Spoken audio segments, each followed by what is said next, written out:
कल हम employ joint action committee का आला सतही वफद को इनवाइट किया गया था चीफ सेक्रेटरी ऑफिस से मुलाकात के लिए, जिसका उन्होंने वादा किया था जब हमने उनका वेलकम किया था।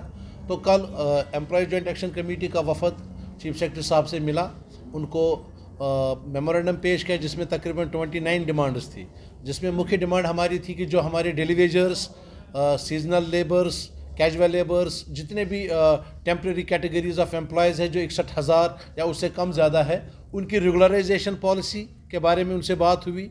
मिनिमम वेजेस एक्ट को एट पार विद अदर यूटीज़न, जैसे लद्दाख में जो मिनिमम वेजेस मिल रहा है, जो स्मार्ट सिटी गाड़ियों में ड्राइवरों को मिल रहा है या बाकी तबकों को मिल रहा है, उसी तरह पे हर एक डिपार्टमेंट में काम कर रहे हैं कर्मचारियों को मिनिमम वेजेस मिलना चाहिए। उसी तरह से हमने जो जीपी फंड का मामला है, विड्रावल का मामला है, या जो रिटायर हो रहे मुलाजमिन उनको वक्त पे अपना पोस्ट रिटायर बेनिफिट्स नहीं मिल रहे हैं, उस बारे में सरकार से हमने बात की, वो हमने मेमोरेंडम में पेश किया। इसी तरह से हमने पब्लिक सेक्टर अंडरटेकिंग जो PSUs है, उन PSUs में कुछ को आपने क्लोज़ किया है, कुछ को मर्ज किया है, कुछ को आपने चेंज किया है, तो लेकिन उनकी मुलाजमीन जो है उनकी रिहेबिलिटेशन, सीकॉप को आपने कहा कि हम आप सड़कों में बंद करेंगे लेकिन उनकी तनख्वाह नहीं है, या तो उनको वापस इजाज़त दी जाए कि वो परचेजिंग का काम फिर से शुरू करें ताकि वो अपना रेवेन्यू कमा सके, या फिर उनकी तनख्वाह के लिए जो भी आपको प्रोविजन रखना है बजट में वो रखिए। इसी तरह से JKI की जॉइनरी मिल को रिलोकेट करना था, तो उसके लिए हमने रिक्वेस्ट की कि उसको वापस अपनी जगह पे रिलोकेट किया जाए।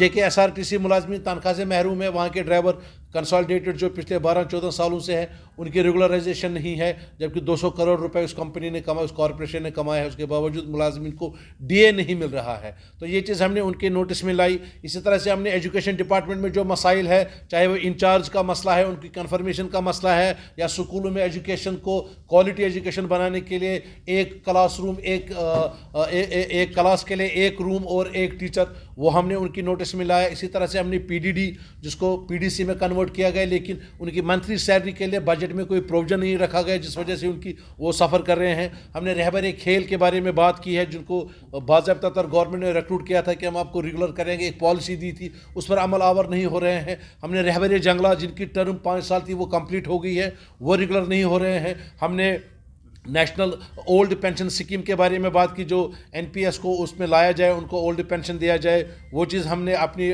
डिमांड चार्टर में रखी है। हमने अपने डिमांड चार्टर में कहा है कि जो 74th कॉन्स्टिट्यूशनल अमेंडमेंट है, उसको इन लेटर एंड स्पिरिट उसको इम्प्लीमेंट किया जाए, क्योंकि वो श्रीनगर में पूरी तरह से इम्प्लीमेंट नहीं हुआ है। वो बात हमने उनके सामने लाई। हमने फिजियोथेरेपिस्ट की बात की कि उनकी हायरार्की हो, उनकी प्रमोशन एवेन्यूज़ हो। NHM जैसे हरियाणा में है, UP में है, सर्विस रूल्स के तहत NHM चल रहा है, यहाँ तो वो चीज़ है नहीं। इसी तरह से गोल्फ कोर्स के मुलाजमीन पिछले 20 साल से विदाउट सर्विस रूल्स काम कर रहे हैं, उनकी बोर्ड की मीटिंग नहीं हो रही है। इसी तरह से JKTDC बजटी सपोर्ट से महरूम है, जबकि आपने बाकी डिपार्टमेंटों को जब आपने बंद किया, इधर क्या नाम इसका JKICC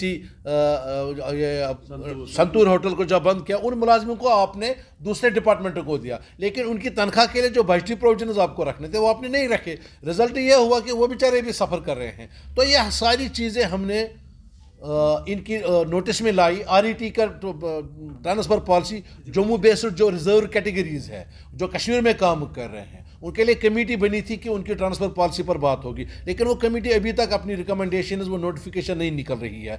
RET की या ट्रांसफ़र की पॉलिसी की बात थी। ये सारी चीज़ें हमने चीफ सेक्रेटरी की नोटिस में लाई, और ख़ासकर जो मैंने कहा आपको कि मुख्य डिमांड जो हमारी थी वो regularisation of consolidated daily wagers, seasonal वगैरह थी, और मिनिमम वेजेस एक्ट। एक ही रियासत में 3 स्केलें हैं तनख्वाह की। तो ये सारी चीज़ें चीफ सेक्रेटरी साहब ने बड़े गौर से सुनी। हमें लगता है कि पॉजिटिव फ्रेम ऑफ माइंड था सरकार का, और हमने भी उनको एक सजेशन दी कि there should be a high level committee जो गवर्नमेंट कॉन्स्टिट्यूट करे, ताकि वो रिजॉल्व करे मुलाजमिन के मसाइल। हम उस कमेटी के पास जाए, हम उस कमेटी में हमें नुमाइंदगी दी जाए, ईजा के एक मेंबर उस कमेटी में रहे, वो कमेटी ही मुलाजमिन के मसाइल को देखे, क्योंकि बार बार हम नहीं चाहते हैं कि हम चीफ सेक्रेटरी का टाइम ले, बार बार हम गवर्नर साहब के पास जाए। एक हाई लेवल कमेटी हो जो हर महीने 2 महीने बाद एक मीटिंग करे और देखे कि मुलाजमिन के कितने मसाइल थे, कितने हल हुए, कितने नहीं हुए, ताकि फिर मुलाजमीन को सड़कों का रुख ना करना पड़े। तो ये हमने एक सजेशन दी है कि एक हाई लेवल कमेटी बनाई जाए। दूसरा जो ऑर्डर हुआ था कि मुलाजमीन प्रोटेस्ट नहीं कर सकते हैं या वो हड़ताल नहीं कर सकते, देखिए हम तो प्रोटेस्ट या हड़ताल करना नहीं चाहते हैं, लेकिन ہم نے ان سے کہا کہ یہ متصادم ہے with article 19 of constitution of India, تو اس لیے اس پہ ریوزٹ کرنے کی ضرورت ہے. ہم نہیں چاہتے ہم سڑکوں پہ نکلے. اگر سرکار ہمارے لیجٹیمیٹ ایشوز کو ایڈریس کرے گی تو ملازم کیوں سڑک پہ نکلے گا؟ تو ہمیں امید ہے کہ اس بار ہوا بدلی ہوئی ہے. انشاءاللہ تعالی ملازمین کا جو جتنے بھی مسائل ہیں وہ حل ہوں گے، ضرور ہوں گے. اور اطہر ڈولو صاحب نے کافی پازیٹیو ریسپانس دیا ہے، اس کے لیے ہم ان کا شکریہ ادا کرتے ہیں اور یقین دلاتے ہیں کہ امپلائی جوائنٹ ایکشن کمیٹی ملازمین اور سرکار کے بیچ میں ایک برج کا کام کرے گی.